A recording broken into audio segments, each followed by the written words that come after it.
Hi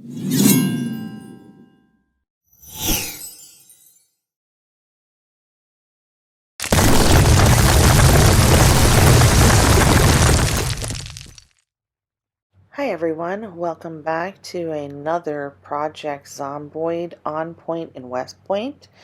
We are on episode 22 and it is the start of day 7. We've been alive for almost a whole week if we can make it through this day. So let's see how we do today. Now, one of the things I've been wanting to do, which I keep forgetting to do, is to check and see, to start making a list of the things that we want to do, because I'm forgetting things. I don't know about you guys, but I play several different versions of this game. Some of them are for tutorial purposes. This particular one is for my On Point and West Point series.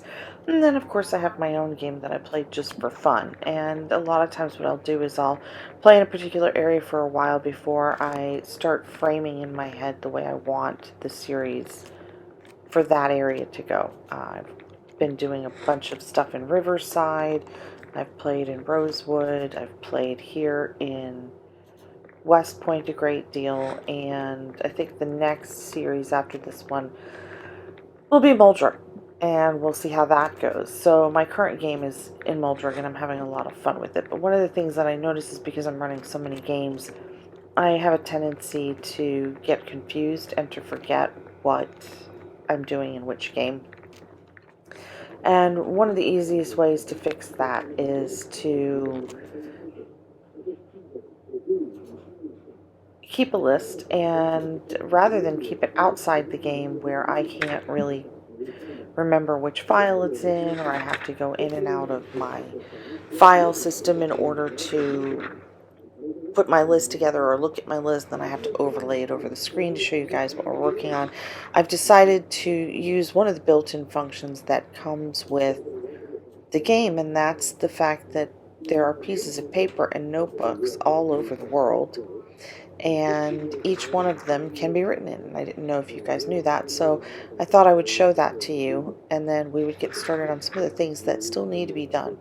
It looks like it has stopped raining, so one of the first things I want to do is head out to that Louisville area where we saw all those zombies and see if we can't manage to get them taken out, get that area cleaned up a bit. And then I thought it would also be nice if we could maybe upgrade her living arrangements. Her living arrangements are not the best at this moment. She's still sleeping in a chair, and if we can get her a bed, she will need less sleep because her sleep will be better, and then that means we'll have more time to do things. We need to get a good start on building the garage surround so that we have a place for the trucks to come in. So we have water reclamation in a couple of different areas, and I can show you some of the great ways that that works out in these different locations. These taverns are great because they already have the rudimentary setup of kitchens, and really all you have to do is kind of build onto them, and you can have great storage space and great garage space, as well as good reclamation space, good water reclamation. And then you also have a lot of them are surrounded by forests, so you have good access to wood and other resources, while they are near enough to town for you to go in and out of town daily for things, and they are far enough on the outskirts that you don't tend to get a lot of zombie movement if you are careful about cleaning them up. So let's get through the morning programming and we'll see how things go, because as usual we woke up at 5 minutes till 6, and that gives us an opportunity to sit in on the morning programming. And it looks like we've got ads on Triple N. And there's Kirsty McCormick, and she's talking about the violence and gunfire that happened yesterday as a large incursion of zombies broke through the event border.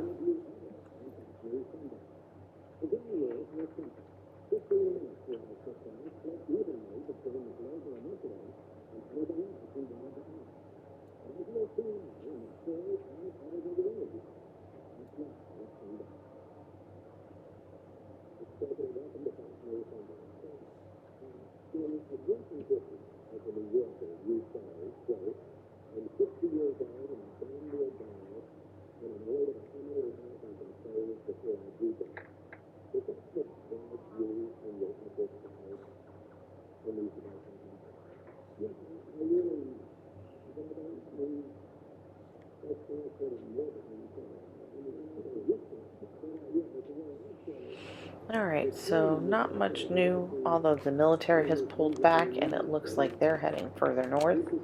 So we'll just have to see how that goes in the coming days. I'm betting WBLN has similar news, which we might just fast forward through if there's nothing particularly different there.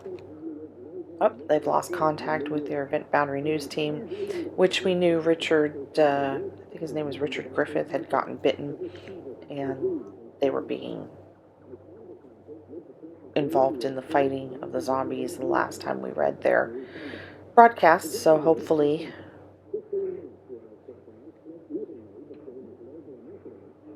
well, not hopefully, he's probably not alive anymore, unfortunately.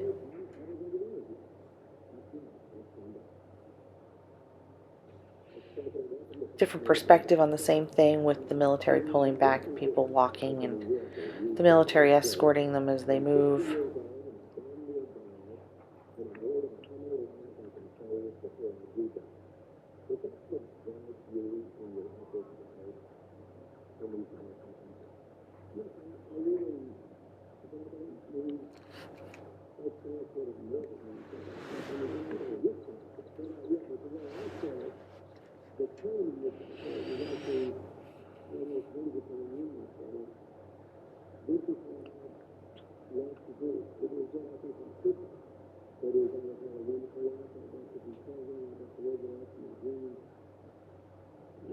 From this perspective, a lot of the news crew that are actually in the studio seem to be thinking that the military are at fault for what's happening because they still don't have the whole story.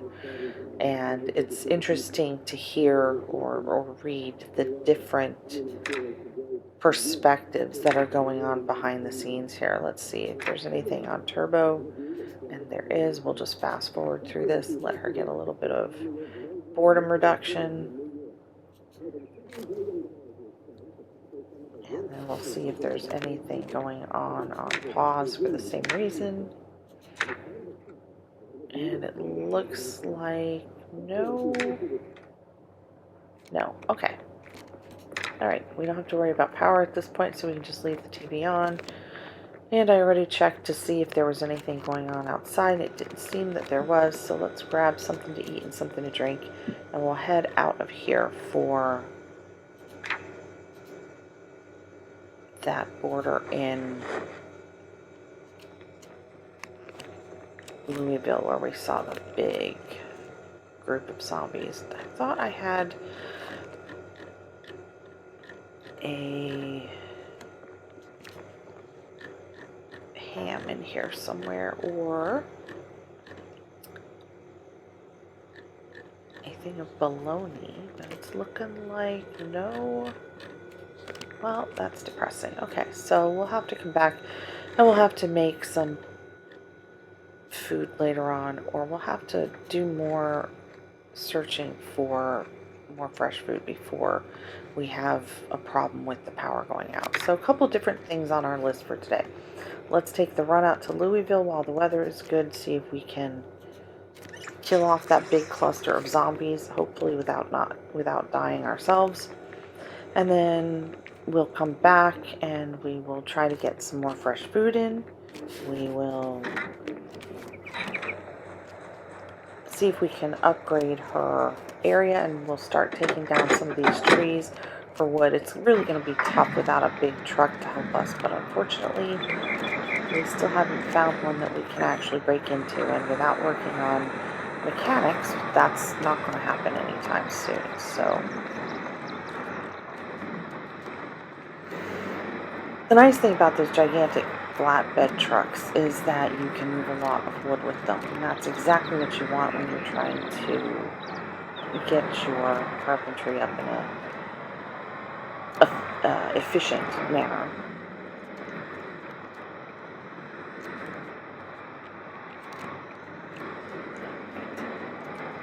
And the other thing we can do, which we're not going to do today because it'll slow us down, is at some point we can come through here and level up metalworking by dismantling all these gray vehicles they will leave behind metal and they will leave behind goods that are in the vehicles. You know, sometimes you get whatever stuff was stuck in the glove box at the time of the crash.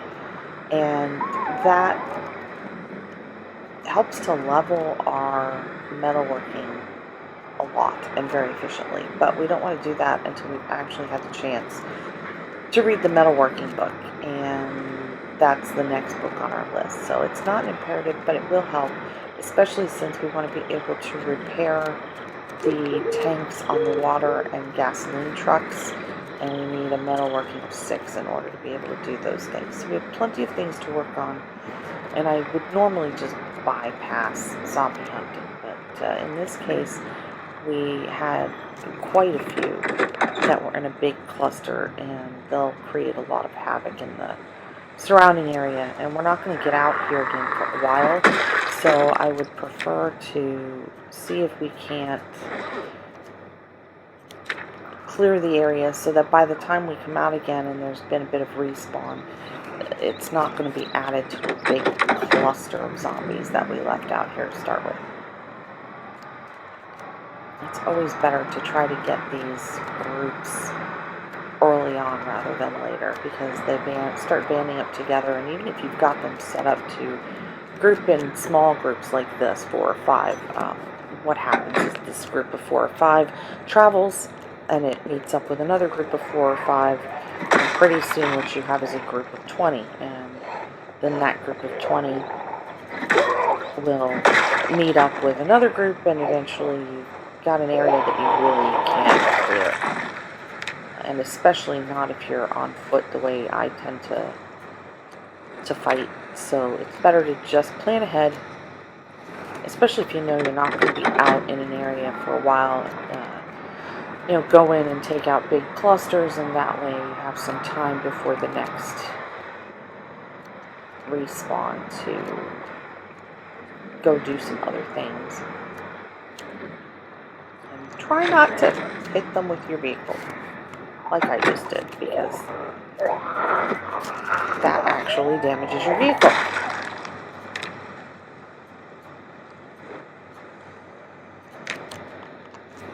Oh, that was frustrating. We have a beautiful truck that's at like 93%, which...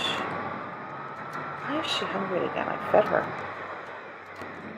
Well, this is going to cut our trip short, but that's okay. We're really only going up here to deal with these groups, and you know what, I might just pass some of these individuals on the way up, take care of the big group, and then get these individuals on the way back.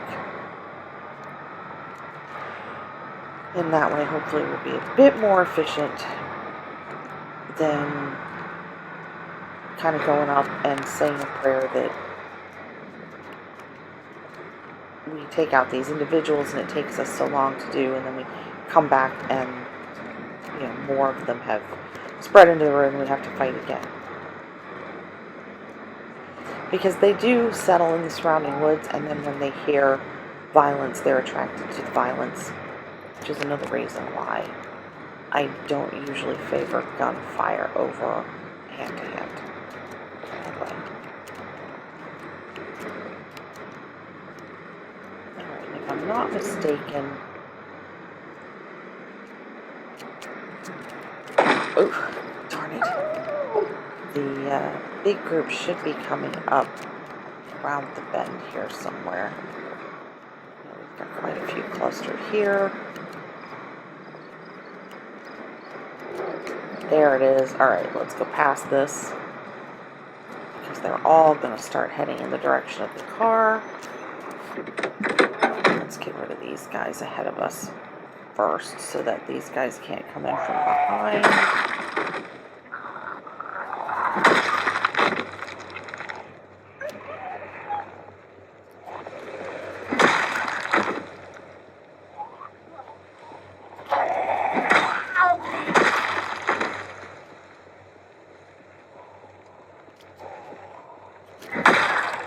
Alright, and we will figure out what people are carrying after we hopefully survive this big mess that we're about to deal with.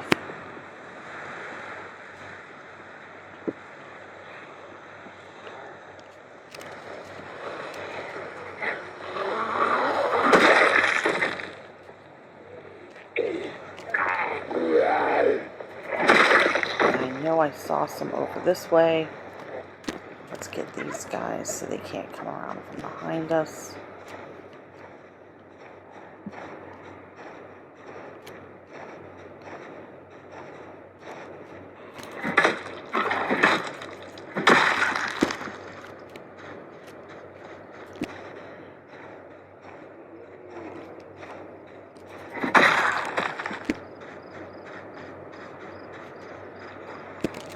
Let's not run too much because we don't want to tire her out.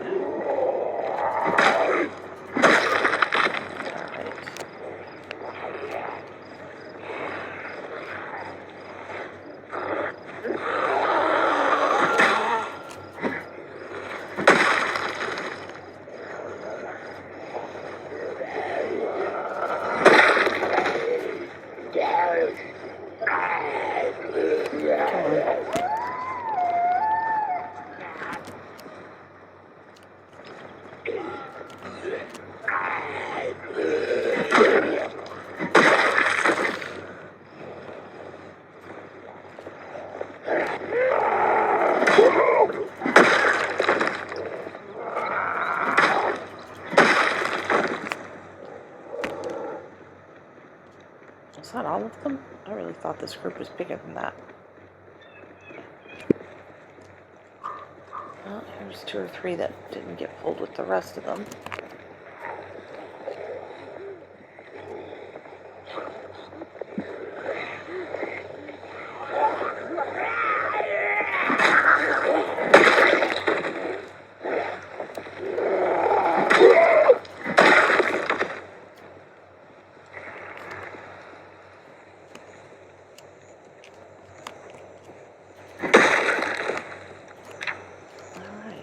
See if we can't loot a bit on the way through while keeping an eye out for other zombies. I see there's one down here still. So let's go grab that one before he becomes an issue. The worst thing that can happen is that you let them flank you. So you want to be really careful to take out stragglers before you take on any big groups, so you have a lot of room to maneuver around them, because you're going to want to pull them individually, and especially with the bigger groups, pulling them individually is important. You might wind up having to kill them in a group of 2 or maybe even 3, and that's not optimal, but it is doable. But you certainly don't want to be stuck with fighting 5 or 6 of them at a time.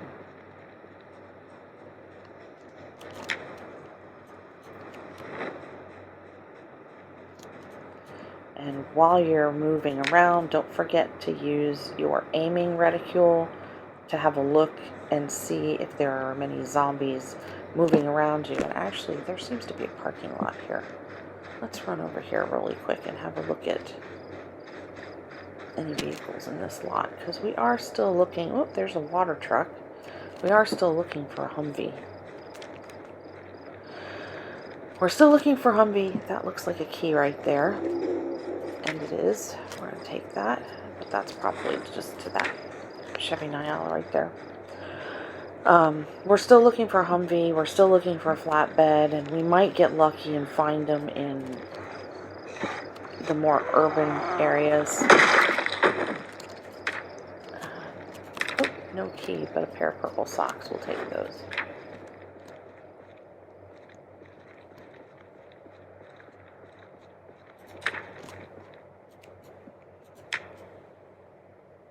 There's another zombie there, but I don't feel super pressed about going after him. I'm really mostly just interested in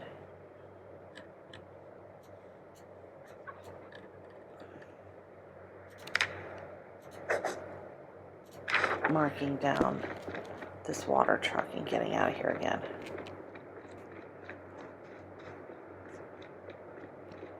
I'll come back in a junk car or something and try to get that water truck later.